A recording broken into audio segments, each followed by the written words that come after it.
Hail, fellow wanderers of the wide world. Welcome once more to these ancient tales. It is I, your humble chronicler of elder days, who greets you with a heart full of light.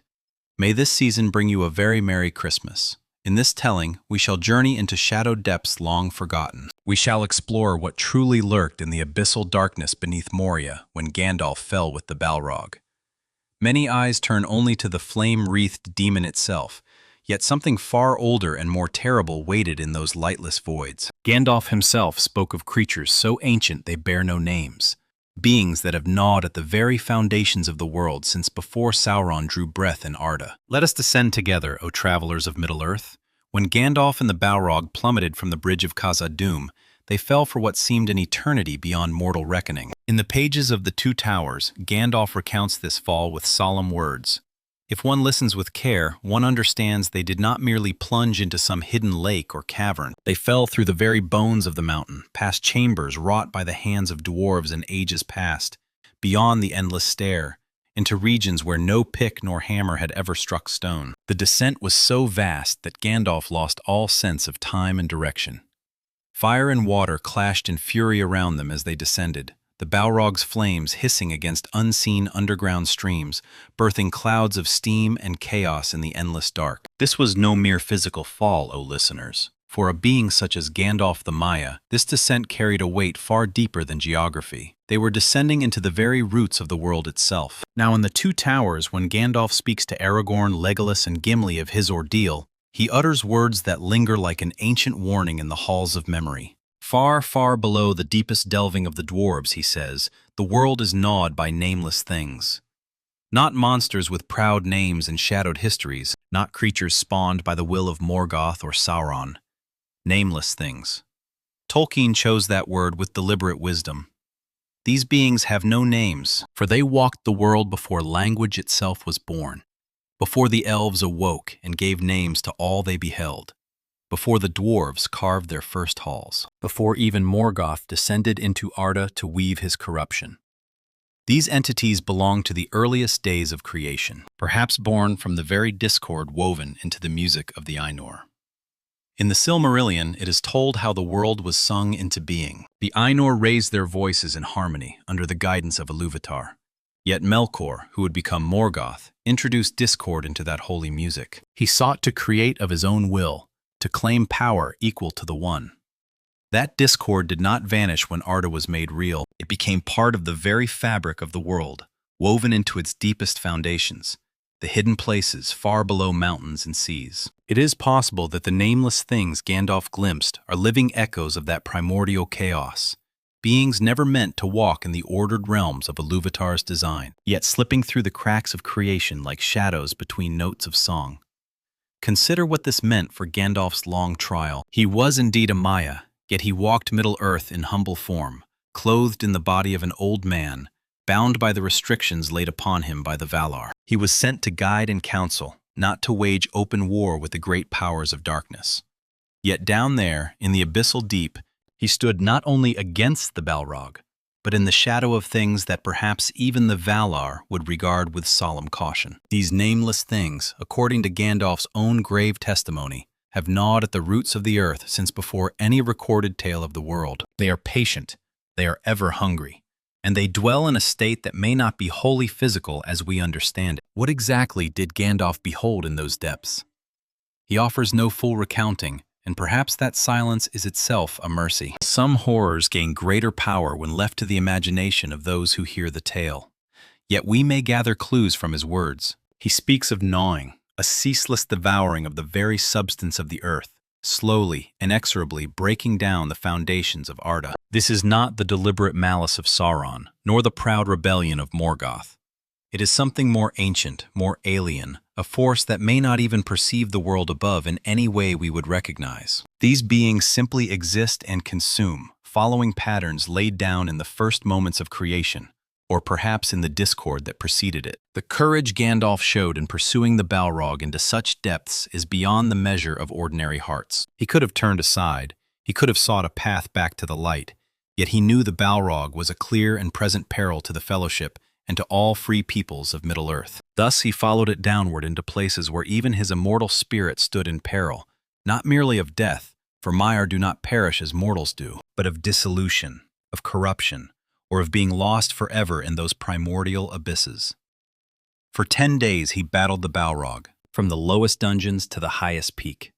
And throughout those 10 days in the deep, he moved among things that filled even him with awe and dread. Things that could frighten Gandalf the Grey. That thought alone carries the weight of ages. There is a reason Tolkien let Gandalf speak of these nameless things only in passing. It casts a veil of cosmic horror across the tapestry of Middle-earth that many readers feel only as a distant chill upon first hearing the tale. We are accustomed to foes we can name: orcs, trolls, Nazgul, Sauron himself, enemies with clear purpose and desire. Yet beneath all these lies something older, something that stirs in the roots of the mountains, making even the Balrog seem almost familiar by comparison. When Gandalf returned as Gandalf the White, he had walked to the very edge of existence and come back changed by what he had seen in the spaces between the world's foundations. The depths beneath Moria echo a truth Tolkien explored more fully in the Silmarillion: that evil in Middle-earth has many layers, like the strata of ancient stone. There are the immediate threats of Sauron and Saruman. There are the older evils of the Balrogs, servants of Morgoth from the First Age. But beneath even these lies something more primal. Morgoth himself did not create evil from nothing in the beginning. He took what already existed, the discord within the music of the Ainur, and shaped it, amplified it, gave it form and terrible purpose. Yet the raw chaos and disharmony that predated even him has always lingered. In the deepest places of the world, it has never fully faded. When the dwarves delved too greedily and too deep in Moria, they were not merely seeking mithril. They were piercing layers of reality sealed since the shaping of Arda. Mithril itself holds strange wonder in this tale. It is stronger than steel, yet light as a leaf upon the wind, found only in the depths of Moria, and it glows with its own inner light. Perhaps this miraculous metal was born in those deep places precisely because of the unnatural forces at work there, where the laws of matter and creation bend near the borders of primordial chaos. The dwarves were digging at the very boundary between the ordered world and the abyss beneath. They gained great wealth, yet they also awakened that which they could not master.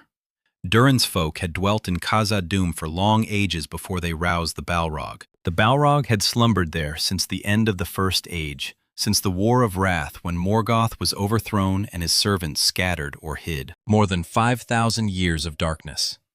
Was it truly asleep all that time? Or did it sense, even dimly, the presence of things far older and more alien that surrounded it in the deep? The Balrog is a corrupted Maya, a spirit of fire and shadow, mighty and dreadful. Yet even it chose to conceal itself in the darkest, deepest place it could find. Perhaps it was not only fleeing the hosts of the West, perhaps it also sought refuge from the nameless things that gnaw ever deeper still. In the brief but weighty passage of the Two Towers, Gandalf describes tunnels where no living foot had trodden, where the very stone felt unlike any rock shaped by dwarf or worn by time.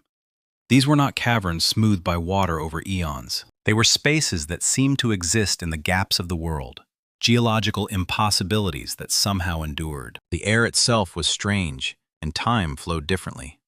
For 10 days, Gandalf pursued the Balrog upward from those abyssal depths, fighting through tunnels and chambers until at last they reached the summit of Xiraxigil, where the light of the sun could touch them once more. Yet in those 10 days, Gandalf walked utterly alone save for his foe.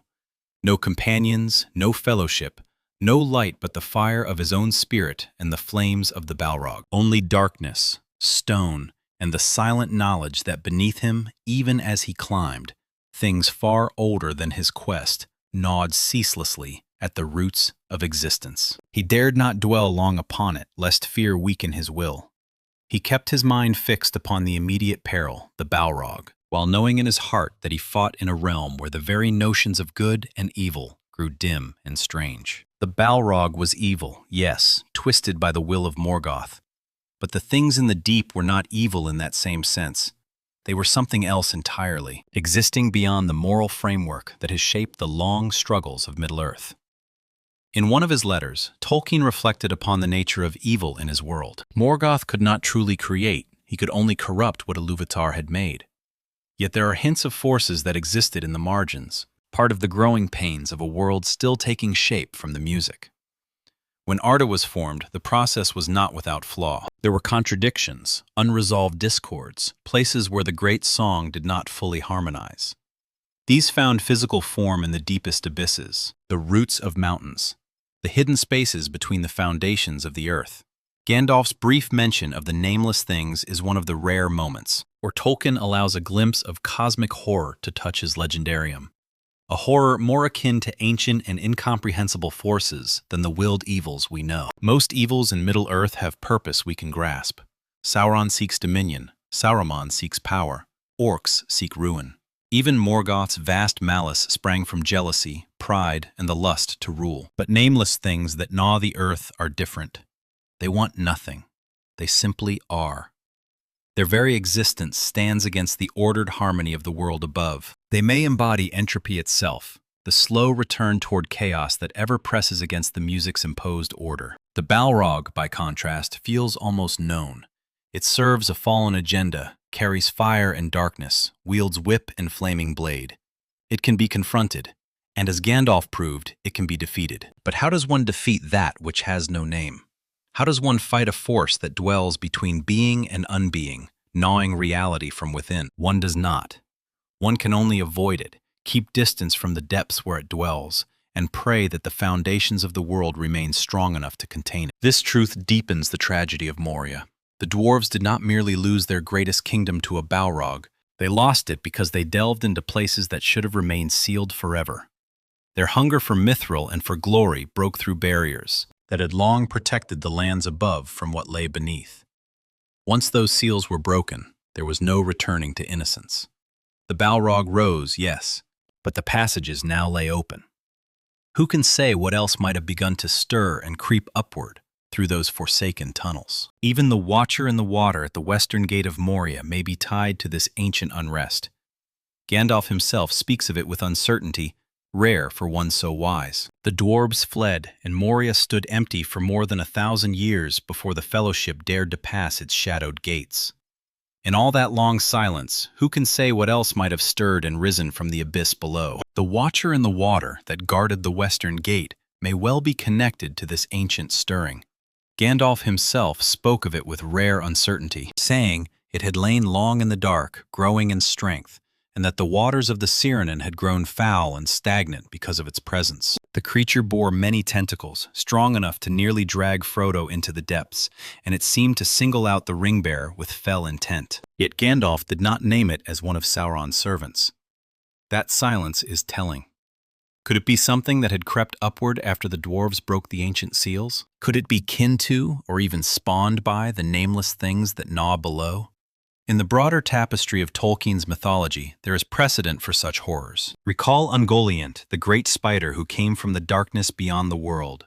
She was not born of Morgoth's will, but something else, a hunger from the outer void. She allied with Morgoth only so long as it served her endless appetite. When she turned upon him, even the Dark Lord barely escaped with his life. Afterward, she fled into forgotten lands and was never seen again in the tales of the elder days. Some of Tolkien's notes suggest she wandered south and east, into regions unmapped by elves or men. Yet it is possible that creatures of her kind, or lesser echoes of that same primordial hunger, found their way into the deep places of the earth. There they could dwell unseen, slowly spawning their own kind in the eternal dark. The Watcher's many tentacles, its love of darkness, its seeming immortality, all speak of something very old and alien to the natural order of Middle-earth.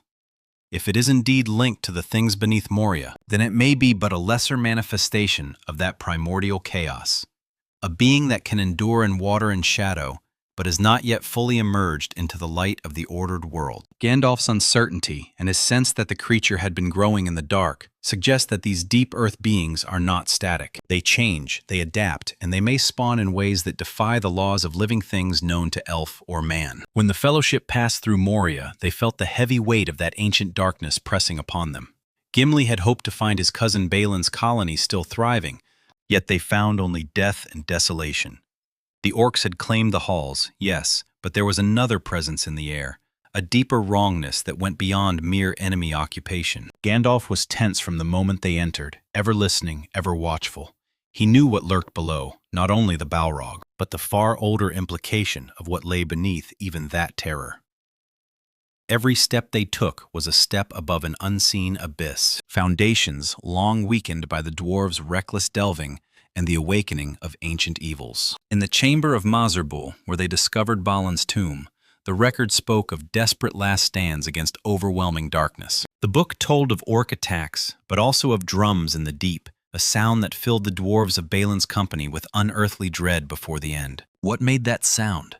Orcs can beat drums, yet the phrasing carries a heavier weight, as though something older was communicating through the very stone. Could the nameless things, in their ceaseless gnawing and movement through the roots of the mountain, have sent vibrations echoing upward? Might the dwarves have heard not only their immediate foes, but the restless stirring of things far older and deeper, disturbed by battle and death above? When the Balrog finally appeared, it came with a presence of ancient and terrible power that silenced even the orcs.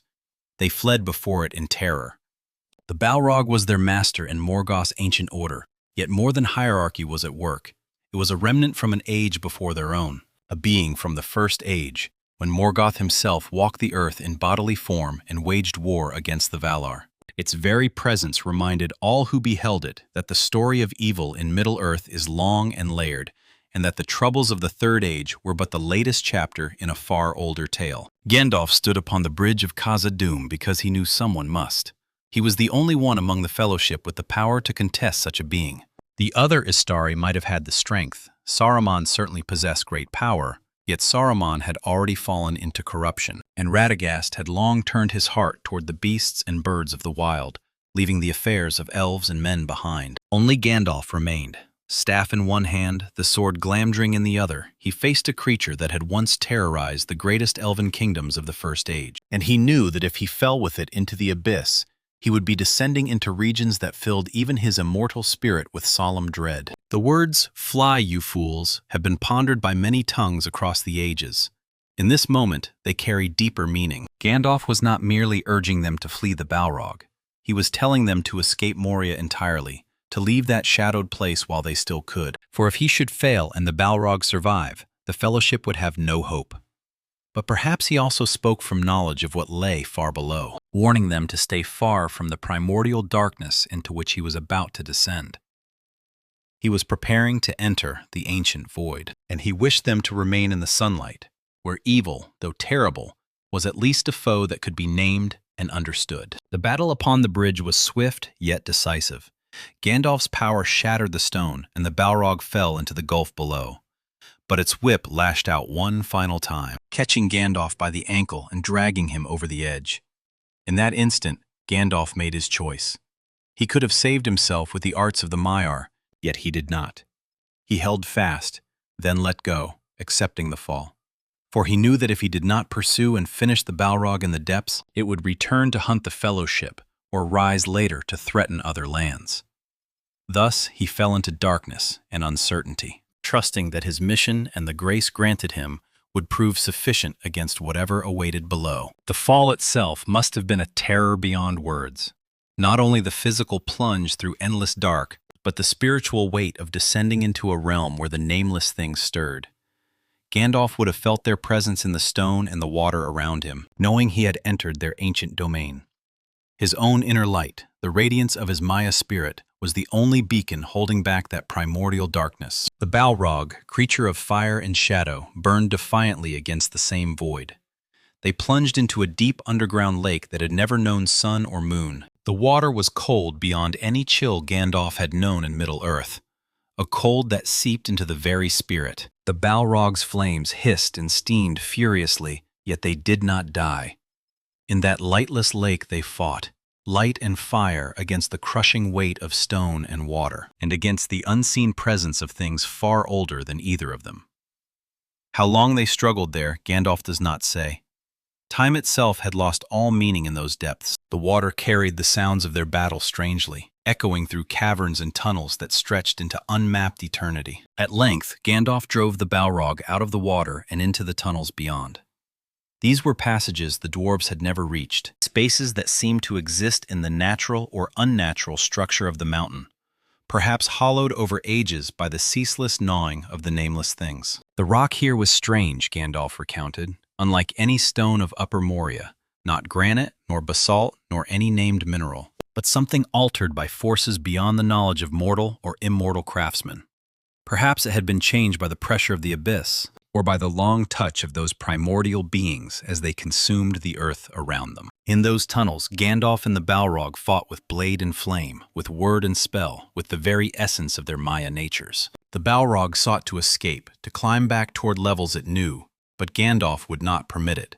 He harried the creature, drove it upward, and slowly wore it down blow by blow. He wielded Glamdring, the foe hammer, a blade forged in Gondolin in the First Age, made specifically to battle the servants of Morgoth. In Gandalf's hands, the sword sang with ancient purpose.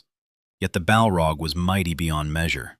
It had survived the War of Wrath, had hidden for more than 5,000 years, and had slain countless dwarves when it awoke.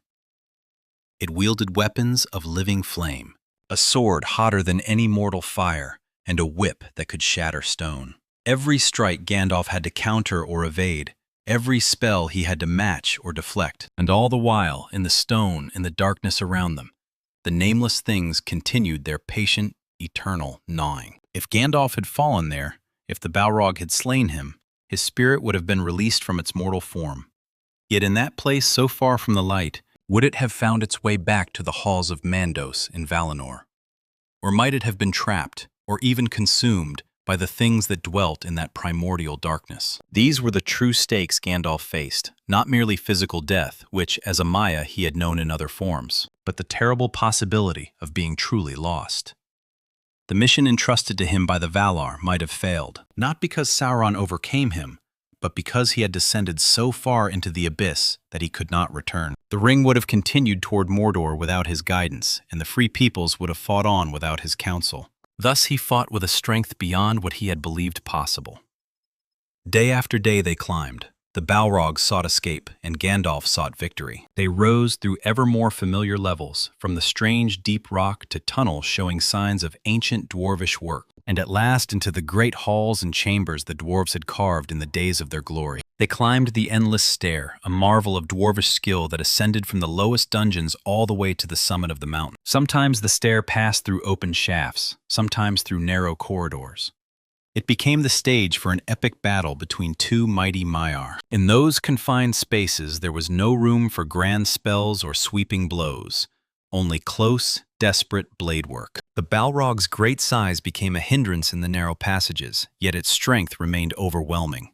Gandalf called upon every art and technique he had learned across his long existence. He fought not merely as Gandalf the Grey, the counselor and guide, but as a Loren the Maya who had once walked in the gardens of Valinor before the world grew old. He reached into depths of power he had been forbidden to touch under ordinary circumstances, for this was no ordinary trial, this was survival, and more than survival. It was the solemn duty to ensure that the Balrog would never again threaten the free peoples of Middle-earth. They reached the peak at last, Durin's tower upon the summit of Xuraxigil.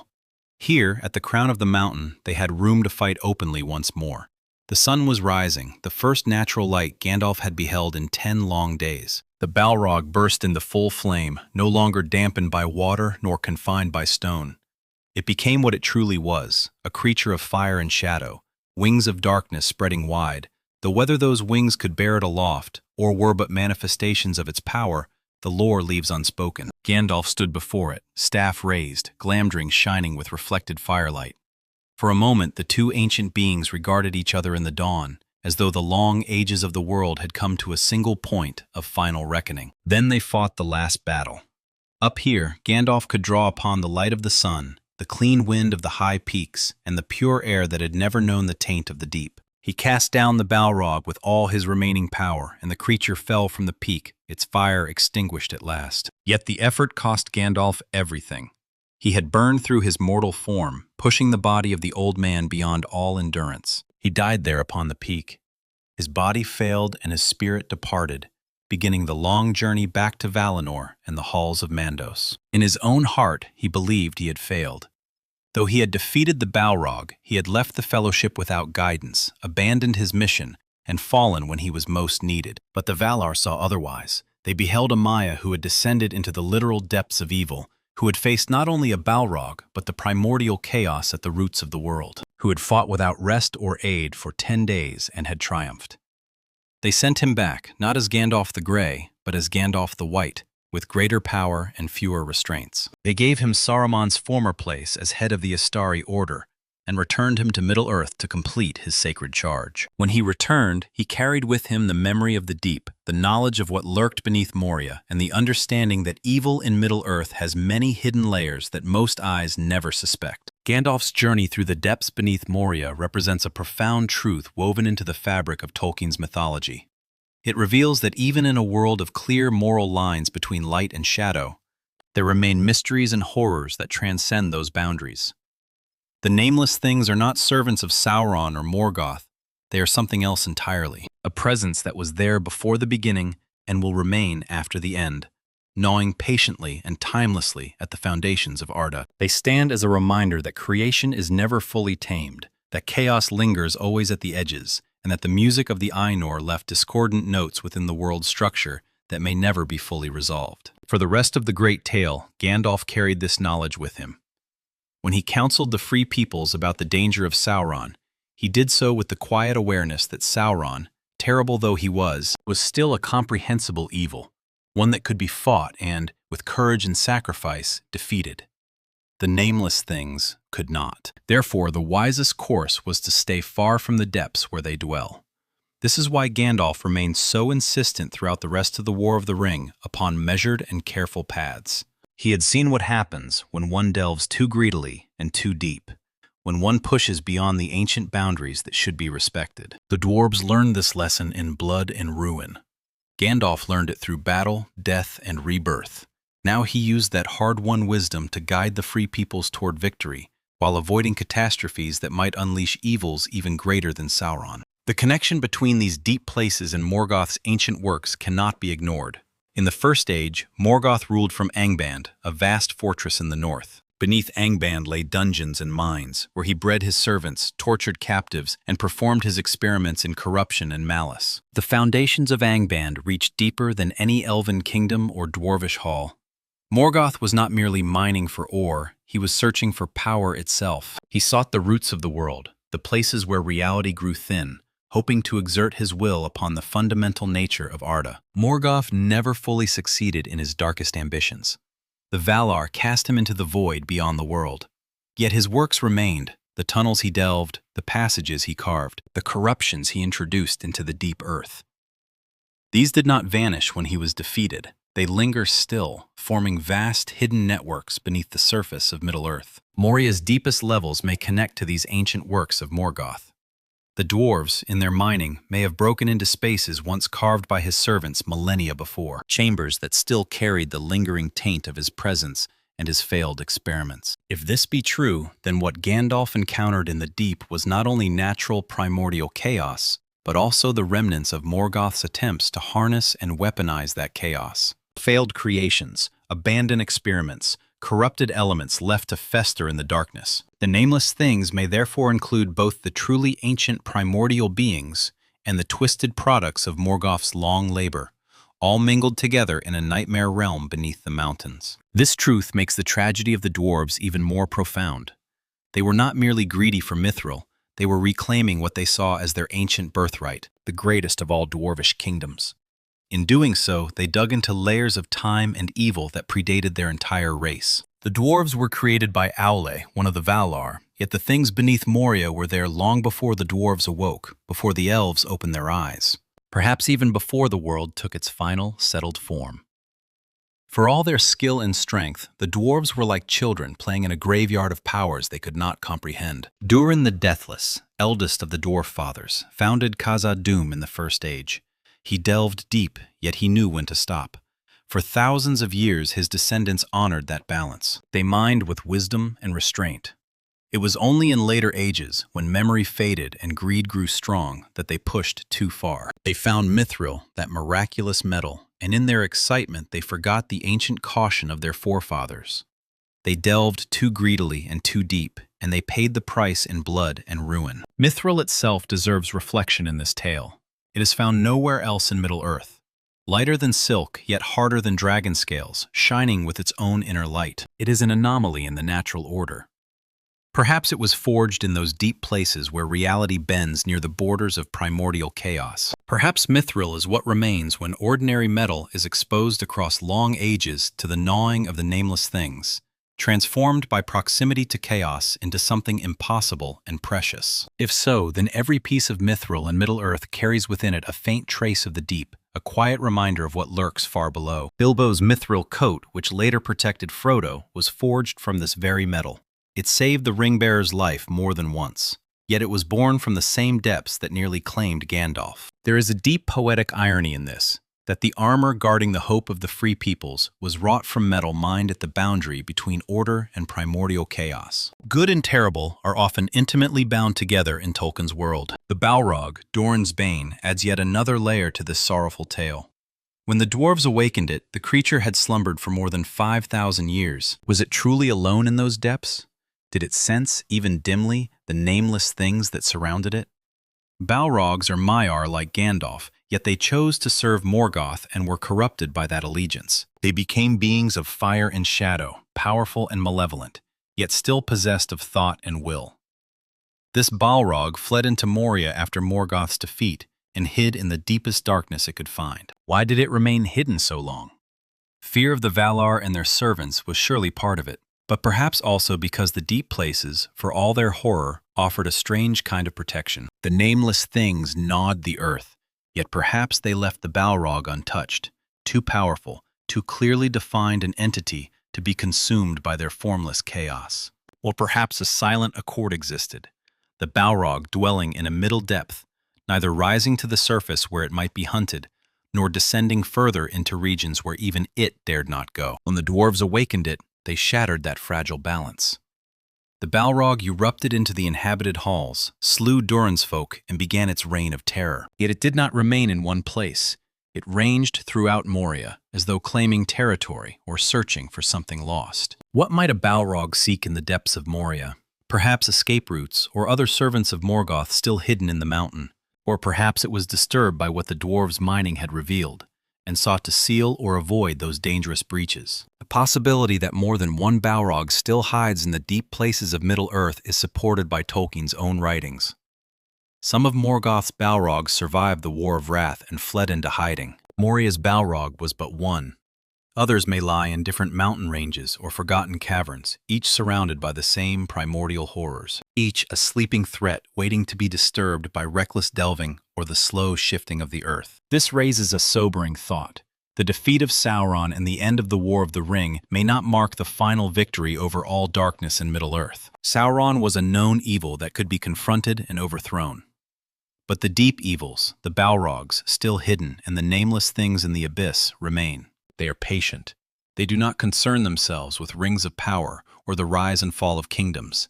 They exist on a different timescale, a different plane of threat altogether. The Fourth Age may heal the wounds of Sauron's war, yet the Fifth Age and those that follow will still have to contend with what gnaws eternally at the foundations of the world. Gandalf's ordeal granted him a unique and solemn perspective. After his return as Gandalf the White, he was more focused, more purposeful, yet also more aware of the limits of what even the greatest among the free peoples could achieve.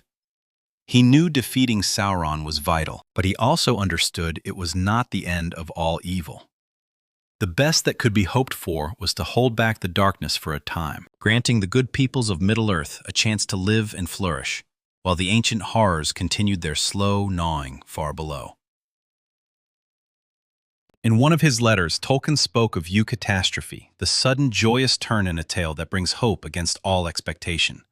He wrote that true eucatastrophe does not erase all danger, but offers a glimpse of grace and victory against overwhelming odds.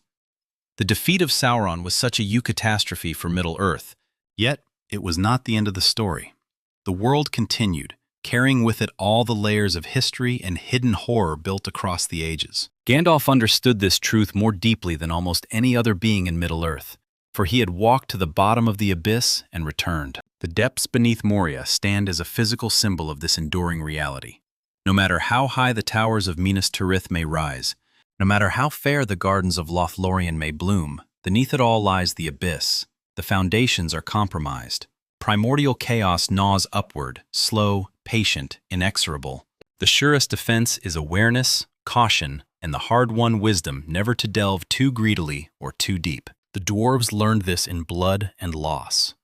Gandalf learned it through battle, death, and rebirth. The question that remains for the free peoples in the ages to come is whether they will remember these hard lessons, or whether new generations in time will forget and repeat the same fateful mistakes. In the immediate years after the War of the Ring, this was not yet a pressing concern. Sauron had been defeated, Mordor lay in ruins. The Nazgûl were destroyed, and the One Ring was unmade. There was peace and a precious chance for healing and rebuilding. Yet Tolkien was ever mindful of the cyclical nature of history in his world. Ages rise and fall, kingdoms flourish and fade, and the same patterns return in new guises. The Fourth Age would give way to the Fifth and eventually to the Age of Men, when magic fades and the world grows closer to our own. But the deep places remain. Who can say what may yet emerge from those lightless depths in ages yet to come? The nameless things that gnaw the earth are patient beyond the comprehension of mortal or elf. They were there before the sun and moon were kindled. They will remain long after the last elf has sailed into the west and the last dwarf has carved his final stone. They represent a truth that Tolkien rarely spoke of directly, yet which underlies the whole of his legendarium. That evil and chaos are not mere accidents or aberrations, but fundamental threads woven into the very making of creation. Morgoth's discord in the music did not arise from nothing. It sprang from his desire to create independently of Iluvatar. Yet that very desire reveals that the potential for discord was already present within the great theme, waiting to be expressed. This is heavy and ancient knowledge, and it is why Tolkien does not linger long upon it. The Lord of the Rings is, at its heart, a tale of hope, a story showing how even the smallest and most humble can change the course of the world through courage, friendship, and sacrifice. To dwell too deeply on cosmic horror would have dimmed the light of that central message. Yet Tolkien was too honest a teller of tales to pretend that the defeat of Sauron meant the end of all evil forever. He left these quiet hints, these brief references to nameless things and primordial horrors, to remind those who listen with care that the world is vast, ancient, and far more mysterious than we can fully grasp. Some mysteries are better left undisturbed, their secrets sealed in the deep places where only the wisest and most courageous dare tread. Gandalf's battle with the Balrog, his long descent into the abyss, and his hard-won climb back into the light stand as a microcosm of the greater story of Middle-earth. He went down into literal darkness, faced death and something worse than death, and emerged transformed, not only in power, but in understanding. He brought back knowledge of the depths, yet he did not allow that knowledge to paralyze his will. Instead, he used it to sharpen his focus upon what could still be achieved in the present hour. He could not banish the nameless things that gnaw eternally at the roots of the world. But he could defeat Sauron, guide the free peoples, and ensure that the immediate shadow was driven back. That was enough. That had to be enough.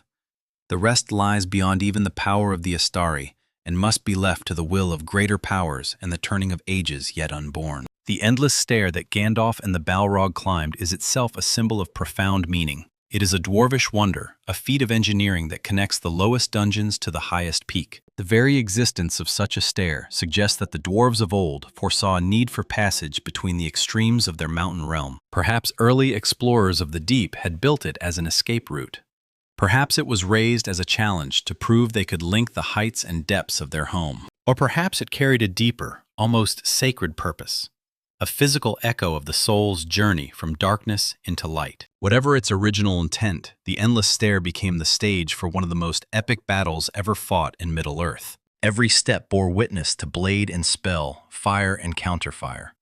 The Balrog sought to escape downward or sideways. Gandalf drove it relentlessly upward. The stair was damaged in the struggle, some sections cracked by flame or shattered by the weight of two mighty Maiar. Yet overall, it held. Dwarvish craftsmanship, even from the elder days, was made to endure.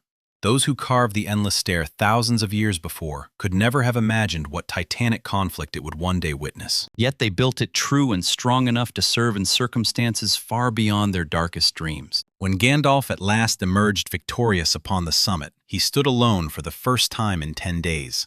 The Balrog lay defeated, falling broken from the mountain. The sun shone bright upon the snow-covered peak. Gandalf could see for many leagues, the long ranges of the misty mountains stretching north and south, the green lands of Rohan far to the south, and the golden woods of Lothlorien glimmering in the distance. After 10 days of absolute darkness, fighting through tunnels and abysses where no ray of light had ever reached, the sight of the sun and open sky must have been almost overwhelming in its beauty and mercy. Yet his body was failing. He had pushed the mortal form given him by the Valar far beyond its limits. The old man's frame, meant as both vessel and restraint, was breaking. He lay upon the peak, dying, his spirit preparing to depart. In those final moments, did he think of the Fellowship? Did he worry for Frodo and the Ring, for Aragorn and the battles yet to come, for all the plans that now seemed to lie in ruins? Or did a deep peace settle upon him, knowing he had done all that was asked of him, that he had slain the Balrog and prevented it from threatening the world again? The tale does not tell us. Gandalf's death upon the peak is recounted later in quiet reflection. True to his nature, he focuses not on his own feelings, but on the facts that matter, the hard truths, and the path that still lay ahead. If you have walked with me this far through these shadowed paths and ancient lore, I offer you my sincere thanks. You have ventured with patience and open heart into one of the most profound yet often overlooked corners of Tolkien's world. The legendarium he wove is layered beyond measure. Each return to its pages reveals new depths, new wonders, and new solemn truths waiting to be discovered. If this telling has stirred thoughts of other mysteries hidden within Middle-earth, I invite you to share them gently in the comments below. Tell me which forgotten tale or hidden depth you would like to explore together next. There is always more light and shadow waiting to be uncovered in this timeless mythology. Until our paths cross again in these halls of story, keep your feet steady upon the road, your eyes lifted toward the light, and your heart mindful of what may yet lurk in the darkness beneath. May the grace of the Valar and the hope of the elder days go with you.